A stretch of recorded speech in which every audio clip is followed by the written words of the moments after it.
ataque que os holandeses não, que a companhia vai fazer aqui no Mundo Novo, aqui na colônia portuguesa, vai ser lá na Bahia, em Salvador. Em 1624, Willikens, o coronel Dorf e o legendário corsário Piet Hein participam do primeiro desembarque na Bahia. O desembarque, do ponto de vista militar, ele é um fracasso. Ele é um fracasso porque os holandeses não conseguem se estabelecer na Bahia. Um ano depois, eles são expulsos. Do ponto de vista econômico, financeiro, vamos dizer assim, ele ainda é mais ou menos aceitável, porque eles conseguem roubar o carregamento anual que tinha pau-brasil, cana, gengibre, uma série de produtos. Muito bem. Há pouco eu falei que Piet Hein é um corsário legendário. O que é um corsário? O que marca a diferença de um corsário para um pirata? O pirata é aquele que faz um ataque, faz um roubo, ataca um barco e pega o ganho para si. O corsário, em geral, ele tem alguém financiando ele. Na verdade, tudo aquilo que ele roubar, ele vai depois entregar para uma terceira pessoa. E no caso do Piet Hein, o que ele faz? O Piet Hein, eu acho até que ele é um dos maiores inimigos da frota espanhola ao longo da história. Em 28, ele volta para um novo mundo e ele vai fazer um ataque fantástico. Ele vai roubar todo o carregamento anual de prata dos espanhóis. Tá? Os espanhóis, por uma questão de segurança, os portugueses faziam a mesma coisa no Brasil. Eles embarcavam tudo em todos os navios que eles tinham e a frota, ela navegava junto em direção ao Novo Mundo. E por que eles faziam isso? Que era uma maneira mais prática de você defender contra os perigos que existiam no alto mar. E principalmente contra os perigos que existiam no norte da África. Em geral, esses carregamentos que vinham do Novo Mundo, quando eles se aproximavam do norte da África, a pirataria comia solta. Tinha pirata morisco que vinha de Argel, tinha pirata que vinha do Marrocos, muitos até nem eram piratas, eram corsários. Mas, muito bem, e Piet Hein, ele consegue roubar o carregamento anual de prata e ele ganha tanto dinheiro, que diz a lenda que ele teria chegado no porto de Roterdã com uma vela de seda. Isso é um exemplo, uma lenda que mostra o exemplo da quantidade de dinheiro que ele levou para a companhia. E é com esse dinheiro que é roubado dos espanhóis que essa companhia vai promover o ataque a Pernambuco. Muito bem, então eles vão desembarcar aqui e vão ficar durante 24 anos em Pernambuco. E interessante que a gente hoje em dia, por conta até da decadência do setor do açúcar no Brasil, a gente não tem muito claro a dimensão do que foi a riqueza produzida nesses 100 primeiros anos, nesses 150 primeiros anos, vamos melhor dizer, da produção de açúcar no nosso país. Mas a quantidade de dinheiro que isso gerava era uma coisa fabulosa. O açúcar, aí na transição do século XV, XVI, quem tinha açúcar em casa, quem tinha dinheiro para comprar açúcar, tá? Eram apenas as pessoas que tinham um determinado poder aquisitivo. Só para você ter uma ideia, o açúcar, os ricos burgueses, quando recebiam em suas casas, se você fosse convidado para ir na casa de um rico burguês para um jantar e ele tivesse muito dinheiro, ele salpicava o prato de açúcar para mostrar status. Na Idade Média, por exemplo, uma jovem engenheirada, quando casava, era comum de se dar açúcar como dote. Muito bem, é isso que vai atrair os pernambucanos. Agora, existe toda uma lenda, existe toda uma história que não se comprova historicamente, que teria sido a comunidade judaica de Amsterdã que teria empurrado a companhia no sentido de tomar conta do Brasil. Por que existe essa lenda?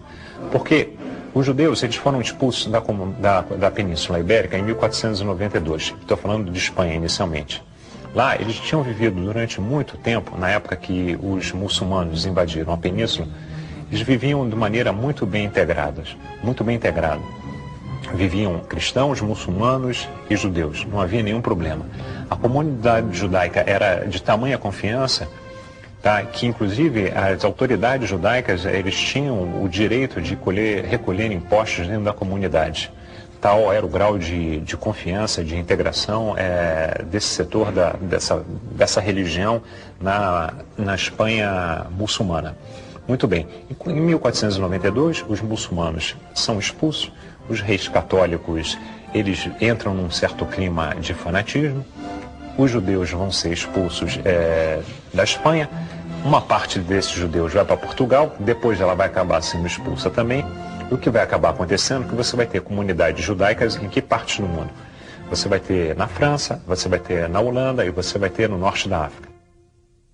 Nós vamos visitar agora um bairro judeu do século XVI, uma judiaria. É o mais bem conservado de Portugal.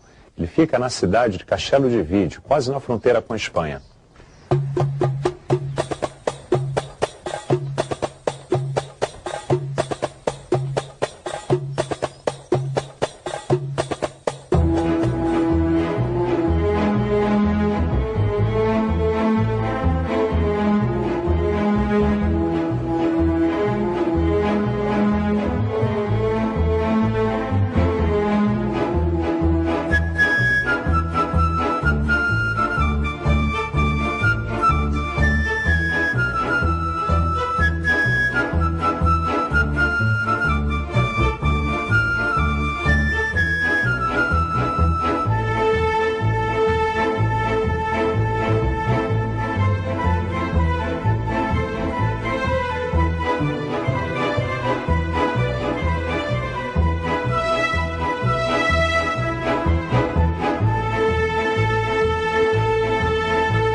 O rei de Portugal se aproveitou desse clima e passou a vender ingressos na porta de entrada de seu reino. Isso fez com que os judeus pobres não pudessem entrar em Portugal. Mesmo assim, o clima aqui era bem parecido com o clima lá em Espanha. Então, esses que não conseguiram entrar em Portugal foram em direção a outros países da Europa ou então para o norte da África.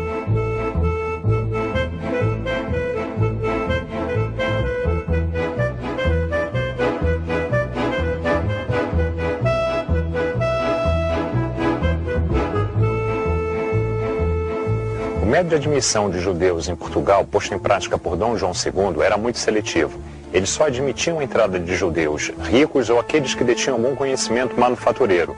Isso elitizou a comunidade judaica portuguesa. Isso acabou causando uma certa inveja por parte dos cristãos.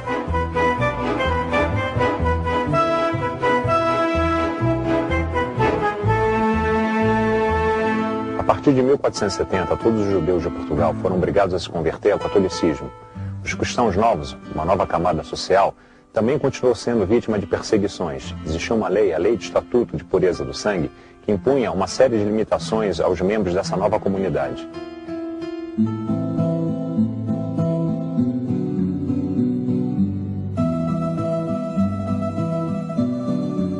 Mesmo com todo o sentimento antissemita que reinava em Portugal naquele momento, expulsar a comunidade judaica de Portugal era algo impensável. Isso porque eles representavam muito capital e a situação financeira do reino não era nada boa.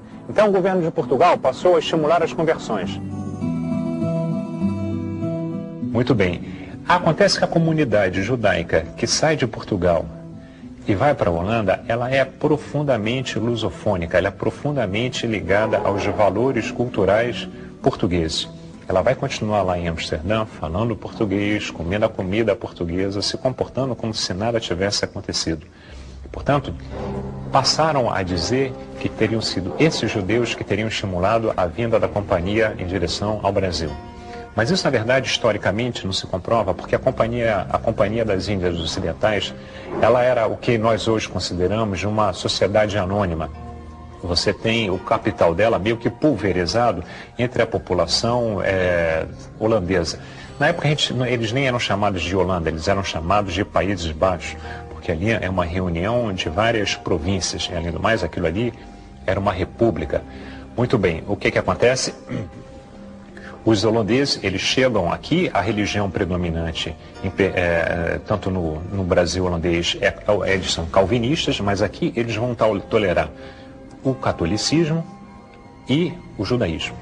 Então, pela primeira vez no Novo Mundo, os judeus poderiam vir tranquilamente, sem nenhum problema, por exemplo, de perseguição, principalmente no que diz respeito à presença da Inquisição.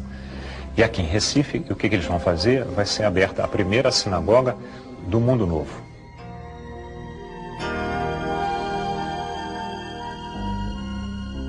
Não só você vai ter duas sinagogas em Pernambuco, como você vai ter também o primeiro cemitério israelita do Mundo Novo, das Américas.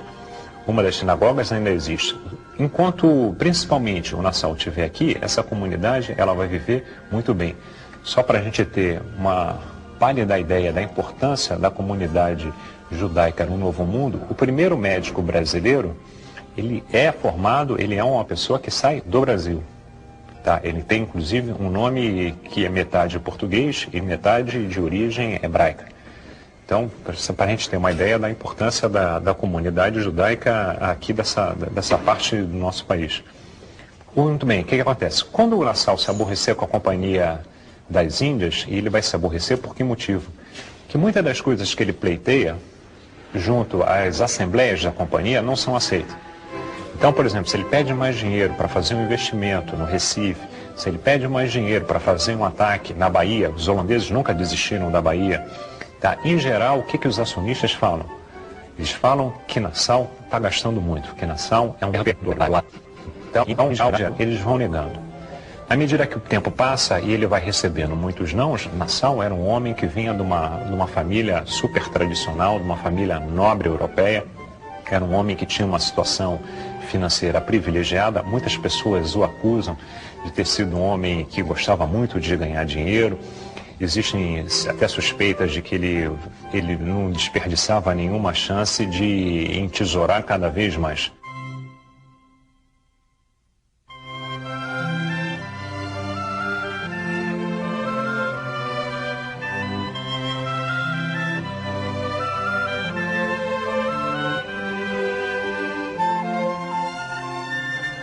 Aqui nessa casa morou o grande Maurício de Nassau. Ele foi um dos maiores estadistas da história do Brasil. E por quê? Nassau era apenas um empregado da Companhia de Comércio Holandesa, só que governou o Recife como um grande estadista. Exemplo, uma vez ele resolveu que deveria ser construída uma ponte. É a ponte que hoje leva o seu nome lá no Recife. A companhia foi contra. O que resolveu fazer Maurício? Pagou do próprio bolso aquilo que considerou melhor para a coletividade. Quando ele vai embora, o que acontece? Primeiro que existe um forte impacto aqui na comunidade, vamos dizer assim, pernambucana. A comunidade é até um pouco mais ampla do que Pernambuco, Brasil holandês. A comunidade local, ela fica assustada, estremecida com a possibilidade de Nassau ir embora.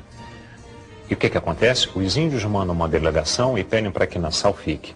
Os portugueses que aqui moravam mandam oferecer uma determinada comissão a Nassau para que ele continue. E a comunidade judaica manda oferecer também uma determinada quantidade de dinheiro para que ele mude de ideia. E o que acaba acontecendo é que o Nassau, ele resolve ir embora e ele vai embora. Muito bem, só que ele vai embora, mas o Brasil holandês, ele segue existindo, ele vai existir até 1654.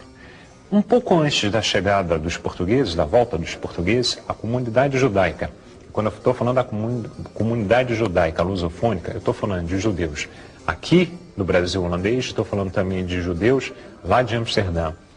Eles sentem que a situação pode se deteriorar aqui, e a partir de Amsterdã, existe um rabino de origem portuguesa que entra em contato, por exemplo, com o protetor da Inglaterra. Estou falando de Oliver Cromwell. Ele estabelece uma correspondência aventando a possibilidade da volta da comunidade judaica para Londres, para a Inglaterra. Tá? Cromwell, que era um homem